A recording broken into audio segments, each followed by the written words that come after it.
My husband's family always made sure to mention I was his second wife at every gathering. So when they started asking why we never host holidays anymore, I told them second wives probably aren't qualified to host real family events. It started small. His mother would introduce me at parties as Jake's second wife, after Amanda.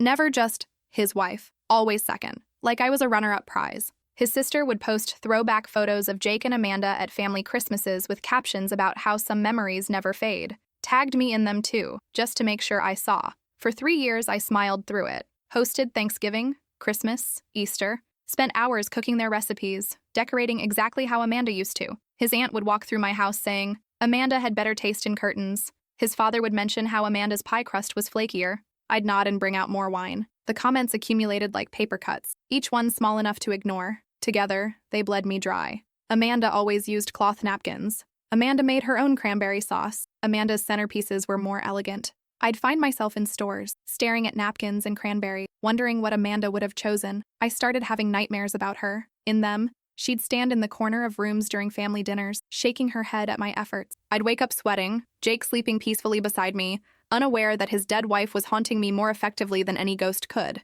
The breaking point came last Christmas. I'd spent 2 days preparing dinner for 23 people. Everything perfect. I'd even tracked down Amanda's actual pie recipe from Jake's mother, convinced this was the key to acceptance. As we sat down, Jake's mother raised her glass. A toast, she announced.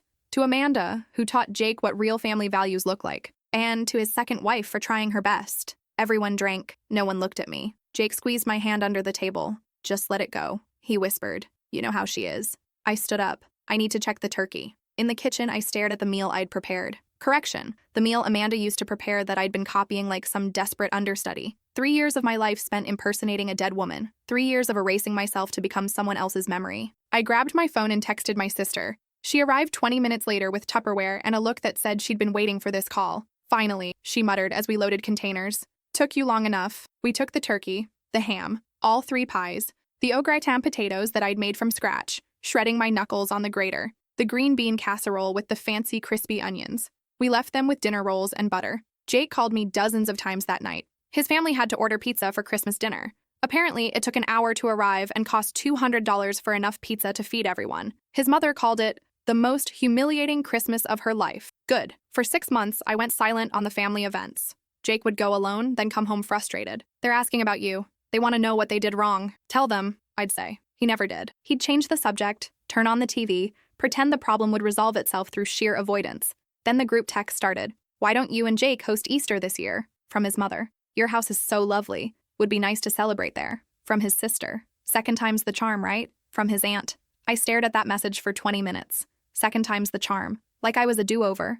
A second attempt at getting things right. Like Amanda was the rough draft and I was supposed to be the final copy. I replied to the group chat. Second wives probably aren't qualified to host real family events. Wouldn't want to disappoint anyone with my inferior hostessing skills. My phone exploded. 37 texts in 10 minutes. Most started with, I can't believe you'd say that, or, you're being so sensitive. Jake's mother called me ungrateful. His sister said I was tearing the family apart. His father sent a long message about how family means forgiveness and I was being petty. His aunt wrote 3 paragraphs about how Amanda never would have been so disrespectful. His uncle said I was poisoning Jake against his own family. His cousin, who I'd met exactly twice, felt compelled to weigh in about how family comes first. Only Jake's grandmother texted separately. Good for you. They've needed someone to tell them off for years. Last week, Jake's mother called me directly. She was crying. I need to talk to you. There's something about Amanda you need to know. Something we should have told you years ago. My stomach dropped. What about her? Not over the phone, she said. Can you come over tomorrow? Just you and me, please. It's important. I drove to her house the next afternoon. My hands shook on the steering wheel. Jake had offered to come with me, but his mother insisted it needed to be just us. That made it worse somehow. What could she possibly need to tell me that Jake couldn't hear? She opened the door before I could knock. Her eyes were red, makeup smudged. She'd been crying for hours, maybe days. Come in, please. Her living room was different than I remembered. The photos of Amanda that usually covered every surface were gone. Not moved, gone. The walls showed lighter squares where frames used to hang. The mantel that had been a shrine, completely bare. Sit, she said. I need to show you something. She pulled out a large photo album, the kind nobody really uses anymore. Inside were pictures I'd never seen. Amanda at 16 with dark circles under her eyes, standing apart from the family at some holiday gathering. Amanda at 19, rail thin, her collarbones sharp enough to cut. Amanda at 22 on her wedding day to Jake, her smile not quite reaching her eyes. In that photo, Jake looked ecstatic. Amanda looked resigned. Amanda wasn't who we pretended she was, my mother-in-law said quietly. She was sick, very sick, and we failed her. The story came out in broken pieces. Amanda had struggled with severe depression since she was 14, multiple hospitalizations, suicide attempts at 17 and 19. The family had hidden it, ashamed. Told neighbors she was at boarding school when she was really in psychiatric care. Told extended family she had mono when she'd swallowed a bottle of pills. They'd pushed her to marry Jake at 22, thinking stability would fix her. Thinking a husband would make her better. Thinking if she just had something to focus on, something to live for, she'd snap out of it. It didn't work that way. She tried so hard, my mother-in-law whispered. She made those perfect pies and hosted those perfect Christmases because that's what we demanded. We told her if she just acted normal, she'd become normal, like depression was a choice, like she could smile her way out of it. Amanda died at 26. Not from an accident like Jake had told me. Suicide. She'd left a note specifically for Jake's parents. My mother-in-law pulled it from the album with shaking hands. I read it. Then I read it again. The words burned into my brain. You made me into a performance. I was never a daughter. I was a doll you could pose for your perfect family photos. I'm sorry I couldn't keep pretending. I'm so tired of pretending. I'm so tired of everything. Maybe now you can finally have the daughter you actually wanted. We never told Jake the full truth, his mother continued. We couldn't bear it. So we turned Amanda into a saint. Made her perfect in death because we'd made her miserable in life. And then she looked at me. Really, looked at me. Then you came along. And you were everything we'd tried to force Amanda to be. Confident, strong, unafraid to take up space. And I hated you for it. Because you proved Amanda could have been happy if we'd just let her be herself. I sat frozen. 3 years of comments, comparisons, and casual cruelty suddenly reframed. They hadn't been comparing me to Amanda. They'd been punishing themselves through me. Calling you second wife was my way of punishing myself, she said. Every time I said it, I remembered there was a first wife, that Amanda existed, that we destroyed her. And every time you succeeded where she struggled, it reminded me that she could have thrived too, if we'd let her. That's fucked up, I said. My voice sounded distant. You don't get to use me as your therapy tool. I know. She was crying again. I know. And Jake's father, his sister, all of them, they went along with it because they felt guilty too. We kept Amanda's ghost alive so we wouldn't have to face what we'd done to her. She pulled out another photo. Amanda, at 24, sitting alone at a family dinner. Everyone else was laughing, talking, engaged. She looked like she was somewhere else entirely, or rather, like she was right there but invisible. That was 2 years before she died. At your house. The Christmas you said Amanda did everything perfectly? She pointed to Amanda's forced smile. She called me that night sobbing, said she couldn't do it anymore, that she'd spent 6 hours cooking and no one had said thank you, that my husband had criticized her potatoes, that she felt like a servant in her own marriage. I remembered Jake's father mentioning Amanda's potatoes, how they were always seasoned just right. He'd said it as a dig at mine last year. I'd spent the next month experimenting with potato recipes, trying to figure out Amanda's secret. There was no secret. Just impossible standards. I told her to stop being dramatic, his mother continued. I said wives who work hard don't complain about it. That's what marriage is. I told her she was lucky to have Jake, lucky to have this family. 2 months later, she was gone. The album had more photos. Amanda looking exhausted at Easter, dark circles carefully concealed with makeup. Amanda looking hollow at Thanksgiving, her plate barely touched while everyone else ate. Amanda disappearing in plain sight while her family demanded perfection. Why are you telling me this now? I asked. Because Jake's father had a heart attack last week. I hadn't known. Jake hadn't mentioned it. He's okay, she added quickly. But it shook him. And me. We're not getting younger. And I realized we've spent 7 years punishing you for surviving the kind of life that killed Amanda. For thriving where she suffered. For setting boundaries where she couldn't. She grabbed my hands. Hers were cold and bony, grip desperate. That text you sent about not being qualified to host. It was the first time anyone in this family chose themselves over our approval. Amanda never did that. She killed herself trying to earn love that should have been unconditional. I pulled my hands away. You don't get to do this. You don't get to trauma dump about how you failed her and expect me to forgive 3 years of bullshit because you had an epiphany. I'm not asking for forgiveness, she said. I'm asking for a chance to do better. Not for me, for Jake. He's terrified of losing you the way he lost her. Jake knows all this? She shook her head. He knows she struggled. He doesn't know how bad it was, how much we pressured her. We told him she was fragile, had a chemical imbalance. We never told him we made her feel worthless every single day. I stood up. I need to leave. Wait. She grabbed a box from under the coffee table. These were Amanda's. I want you to have them. Inside were journals, dozens of them, different colors, different sizes, some leather-bound, some spiral notebooks. Amanda's handwriting covered page after page, year after year of documentation. Read them, my mother-in-law said. Understand who she really was. Not the perfect wife we pretended she was. The real Amanda. The one who deserved better. I took the box and left. At home, Jake was waiting. Mom called me, said you two talked. Your family tortured your first wife into suicide, I said. The words came out flat. Then they spent 7 years taking their guilt out on me. He went pale. What? I told him everything. Watched him process the realization that the perfect Amanda they'd all mourned never existed. That his family had created a myth to avoid accountability. That the woman he'd been married to was suffering the entire time and he never fully understood the extent.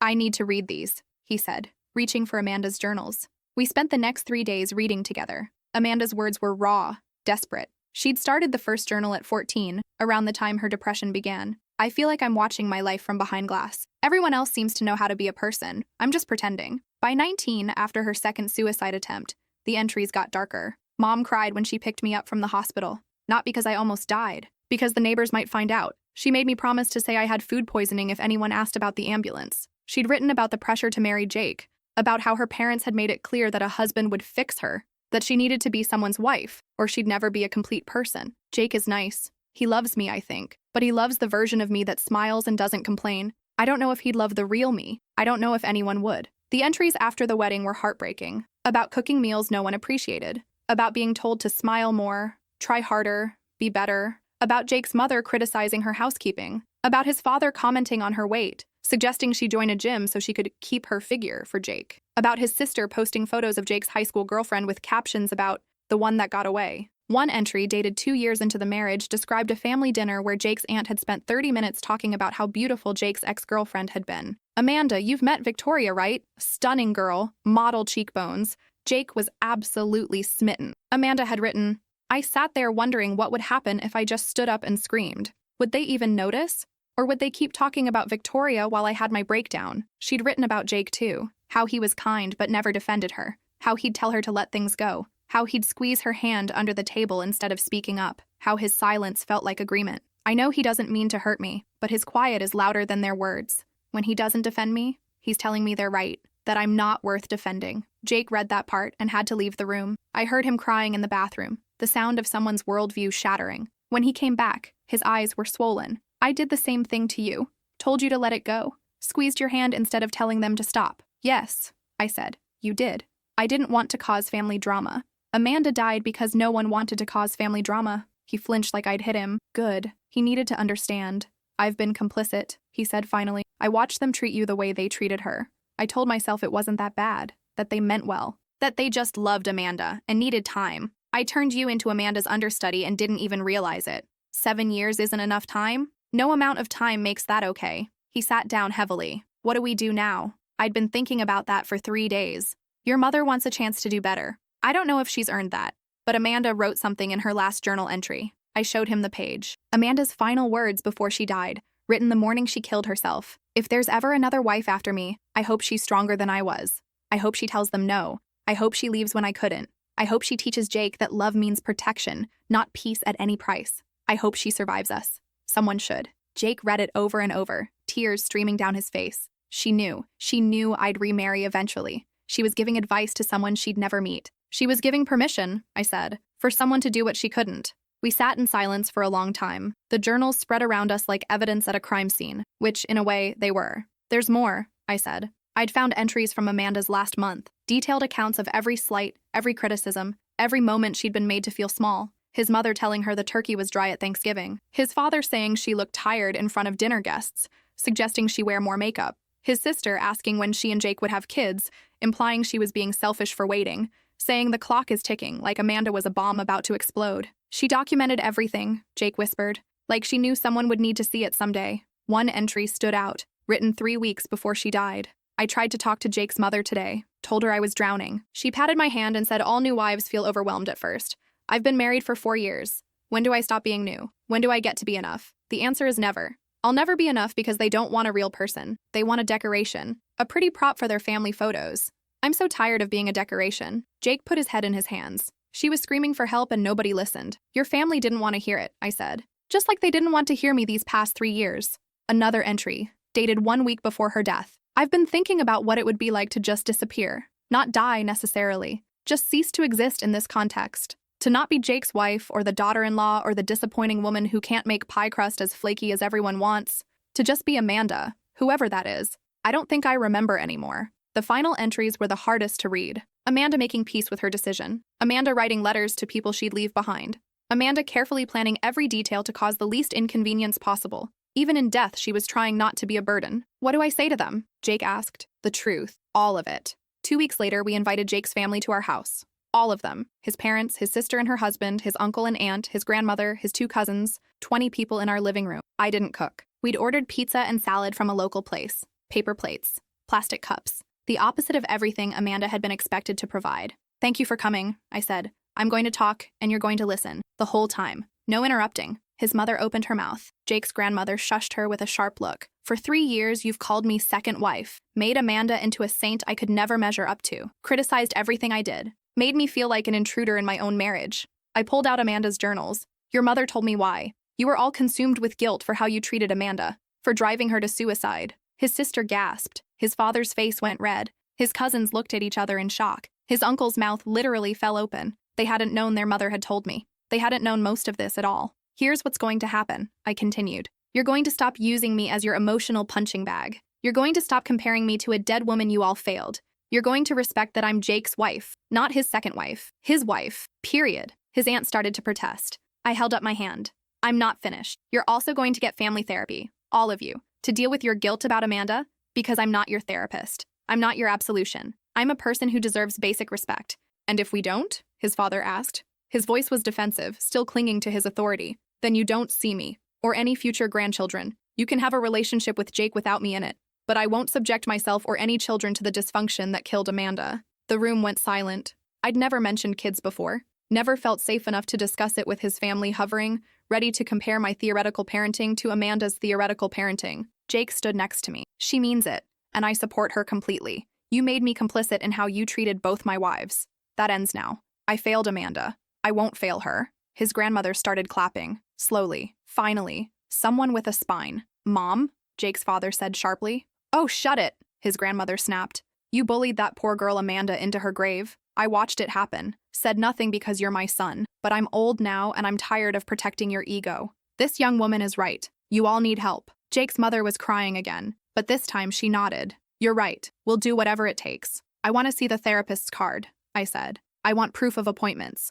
And I want a family meeting in 6 months to discuss progress. If things haven't changed, we're done. His uncle spoke up. This seems extreme. We've all been going through a hard time. Amanda went through a harder time. I shot back. For years. And where were you? He had no answer. None of them did. They agreed. What choice did they have? The next 6 months were awkward. Stiff family dinners where everyone overcorrected, being too nice in a way that felt fake. His mother would compliment everything excessively. This casserole is wonderful. Your hair looks lovely. What a beautiful tablecloth. It felt like being praised by robots learning human behavior. But slowly, genuinely, things shifted. His mother stopped mentioning Amanda unless relevant. His sister took down the shrine-like photos from social media. His father apologized, actually apologized, for the potato comment and for years of nitpicking.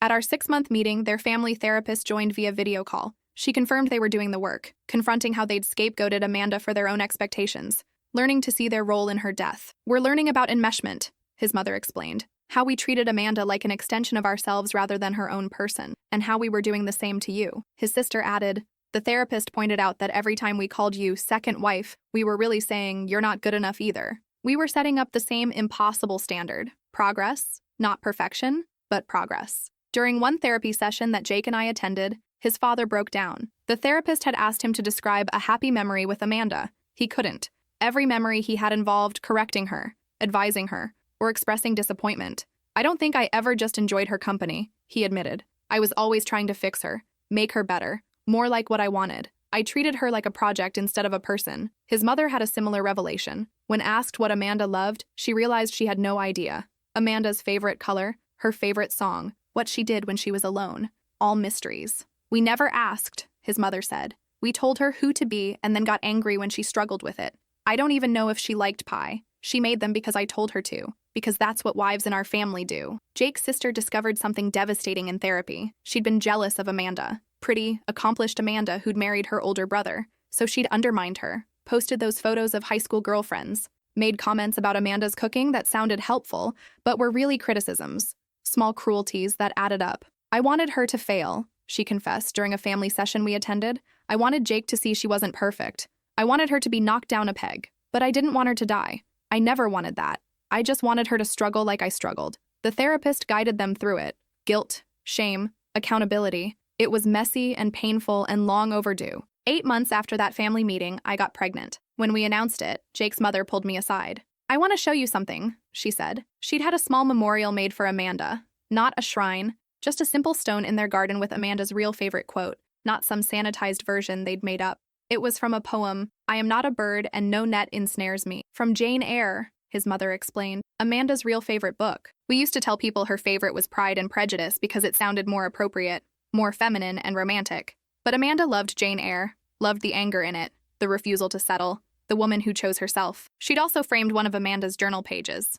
Not a sad one where Amanda had written about her art. She'd wanted to be a painter. Her family had discouraged it. Said art wasn't practical. Said she needed a real career. Pushed her into accounting instead. "I'm taking classes," his mother said quietly. "Oil painting, in Amanda's memory. Actually in her memory, not in the fantasy version we created. I'm terrible at it, but I show up every week. It's the least I can do." The gesture felt genuine, small but meaningful. At my baby shower 6 months later, no one mentioned that I was the second wife, but Jake's grandmother gave me a gift separately from the others.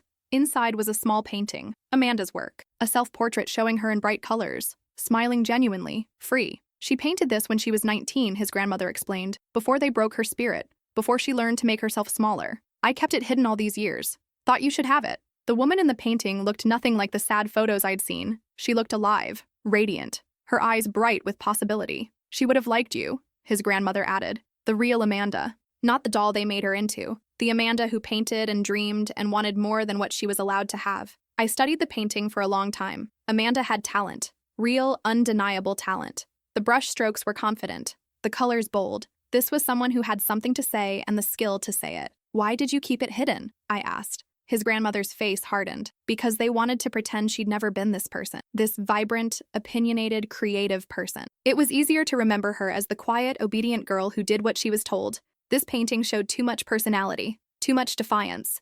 They couldn't reconcile the Amanda they'd created with the Amanda who'd actually existed. When my daughter was born, we named her Veronica Jane. Veronica for my grandmother, who'd taught me that a woman's voice matters. Jane for Amanda's favorite character, the one who refused to be less than she was. Jake's family sends gifts and visits regularly now. They're careful with boundaries. They apologize when they overstep. His mother volunteers at a suicide prevention hotline twice a week. His sister donated a significant amount to an art therapy program for depressed teens in Amanda's name. His father funded a scholarship for women in art school, specifically for students who come from families that discourage creative careers. They're trying, not for absolution, but because they finally understand what they lost when they lost Amanda, and what they almost lost when they treated me the same way. But there were setbacks. 3 months after Veronica was born, Jake's mother slipped. We were at a family dinner and she said, "Amanda would have loved being a grandmother." The table went silent. Forks stopped midair. She stammered, realizing her mistake. "If things had been different, if she'd lived." "Mom," Jake said quietly, "we talked about this." "I know, I'm sorry, it just came out." I took a breath. "Amanda never got the chance to be a grandmother because you made her life unbearable. Don't romanticize it now. Don't use her death to make yourself feel something." She nodded, tears streaming down her face. "You're right, I'm sorry. I'm so sorry." It wasn't the last time someone slipped. Old patterns die hard. But each time, someone called it out. Usually Jake's grandmother, who'd appointed herself the family's conscience. Last week, on what would have been Amanda's 35th birthday, Jake's whole family came to our house. Not for a party, for a memorial. A real one. We went through Amanda's art portfolio. Jake's mother had saved everything. Paintings Amanda had been told to hide. Sketches his father said were too dark, too morbid. Sculptures his sister said were weird and unsettling. They were beautiful. Dark and honest and raw. Amanda had captured pain and hope in equal measure. One painting showed a woman trapped in a birdcage made of flowers. Beautiful prison. Another showed hands reaching through water, just barely breaking the surface. A third showed a dinner table where everyone had faces except the woman serving the food. "We're setting up a gallery showing," his mother announced. Local artist Space agreed to feature her work next spring. All proceeds will go to mental health services and art programs for young women. It's called Second Chances. And she looked at me when she said it. Because Amanda deserved a second chance, and so did you. And we're grateful you gave us one, even though we didn't earn it. I don't know if I've forgiven them. Forgiveness is complicated. They destroyed one woman and tried to diminish another. That doesn't wash away just because they feel bad about it now. But I'm not carrying their guilt anymore. I'm not Amanda's replacement or their redemption project. I'm Jake's wife, not his second wife, just his wife. And that's enough. My daughter is 2 now. She's obsessed with paint, gets it everywhere. On the walls, the floors, herself. Jake's mother buys her art supplies constantly, encourages the mess. Never once has she suggested Veronica be neater, quieter, cleaner, or more appropriate. Let her create, she tells me. Let her be loud about it. Let her make messes. It's the least she can do, and maybe the most. We hung Amanda's self-portrait in Veronica's nursery, the happy one, where Amanda is young and free and full of possibility. Jake talks to it sometimes when he puts our daughter to bed. I'm sorry, he whispers to the painting. I'm so sorry I didn't protect you, but I promise I'll protect her. Both of them. He can't change the past. Neither can his family, but they're trying to change the future. Last Thanksgiving, we hosted dinner. First time in 2 years. I cooked what I wanted, my recipes, my style. Made a curry instead of turkey because I hate turkey and I'm done pretending I don't. No one complained. His father asked for seconds. His mother helped clean up without commenting on my organizational system or the dishes I'd chosen or the way I'd folded the napkins. His sister complimented the unconventional menu and asked for the recipe. As we clear dishes, Jake's grandmother pulled me aside one last time. You know what the difference is between you and Amanda? I braced myself, still not entirely trusting these moments. Amanda broke herself trying to fit into their mold. You broke the mold instead. That's why you're still here. That's why your daughter will grow up knowing she doesn't have to be anything but herself. She squeezed my hand. Her grip was strong despite her age, despite the arthritis I knew bothered her. Stay broken, she said. Stay exactly like you are. Never smooth your edges for anyone. Teach that little girl to be jagged too. I think about that sometimes. About edges and molds and the women we're supposed to be versus the women we are. I think about Amanda. About the vibrant artist hidden under layers of expectations. About the woman who wrote in her journal that she hoped another wife would survive where she couldn't. About the self-portrait hanging in my daughter's room, proof that Amanda existed beyond the narrative her family constructed. I survived. But more than that, I refused to shrink, refused to make myself smaller, quieter, more palatable, refused to become Amanda's ghost.